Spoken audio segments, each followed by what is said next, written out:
There used to be a pond about half a mile away from my old house that I would commonly go fishing in. It was nicknamed Tommy's Pond. I still have no idea who Tommy was or why it was called that, but nobody owned it, so people would once in a blue moon go fishing there as well. It was usually me by myself, though. I had dug a pole into the ground where I would tie a noose to and from my small kayak. I'd say it was about 3 in the afternoon when I rowed out to the middle of the pond, a sweet spot for getting a decent catch. There was another person coming out from the trees. I waved at him and gave him a smile. He hopped into a small boat floating by the edge of the pond and began to row over to me. As he got close enough where trying to speak to him wouldn't come off as obnoxious, I gave him a friendly, perfect day, isn't it? Yes, absolutely, he said. He didn't say anything after that, and I started to feel a bit awkward, as if I were obligated to keep some kind of conversation rolling now. So, you come out here to throw some lines? I asked. No, I don't actually fish. Oh, well, it's never a bad day to relax on the pond, I said. Continued to round closer to me until his boat collided with mine, making a big thud. I was genuinely uncomfortable now. I didn't feel threatened, just weirded out. I was only 24 years old, and this guy looked like he was late 40s or 50s. There was an awkward silence. I acted as if I was focused on trying to make a catch, but by now that wasn't even on my mind. This guy was weird. I didn't know what he wanted, and I was uncomfortable being so close to him. I felt him looking at me, or at least in my general direction, as I faced halfway to the opposite direction of him. I took a quick glance to my right. Yeah, he was staring at me. I decided to be ballsy and lock eye contact with him. After about 4 seconds, he looked away. So, where are you from? I asked him up there. He pointed behind himself in the direction of the woodsy hill leading past the dirt road. Oh, you live by Suffolk? I asked him. No, I'm not, he said. What made you decide to come out here? I said. Why not? I continued to try and uncomfortably fill the awkward silences that kept coming up. His responses were dry. He didn't contribute anything to what was barely a conversation.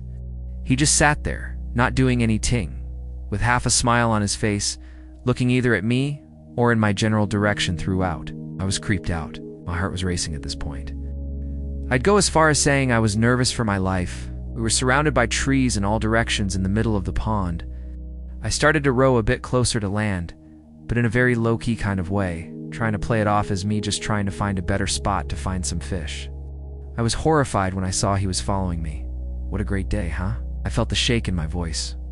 I got close enough to the edge of the pond when I finally told the man, I think I'm going to call it a day. I turned to see his reaction. He was still staring at me, but his smile was gone now. I can't let you leave, he said. He lifted his flannel to expose a handgun sticking out of his jeans pocket. As soon as I could process what I was looking at, I dove out of the boat for land, ran the whole half-mile uphill through the woods back to my house, and locked every door and window as soon as I made it home. Ow. I pulled down the blinds to the dining room window, leaving it open just a crack for peeking outside undetected.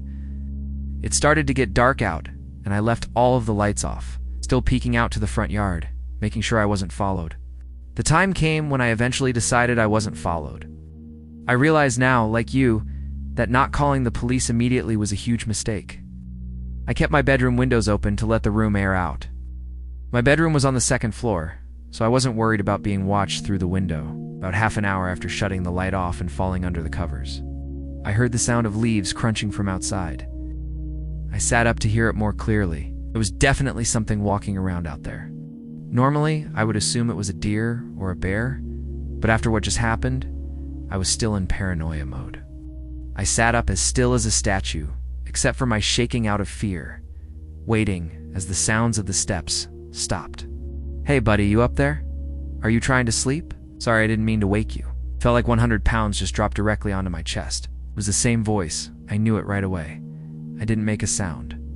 I crept out of the room, quietly downstairs to the kitchen, and grabbed the phone, practically crawling on my way out to avoid being seen through the open blinds. I called 911, like I should have earlier, in the temporary safety of my bedroom. I made sure to whisper into the phone, as I was still hoping he hadn't yet heard or spotted me. 20 minutes felt like an hour as I sat behind my bed, waiting for the police to arrive in constant fear that I would hear glass breaking from downstairs, or a thud on the back door. or even just the voice again from down below my window outside. The police did a thorough investigation of the property and nearby woods, turning up nothing. They suggested I stay with a friend or family member for a few days, and so I did. I never heard from or saw the man again, but I still moved a month later.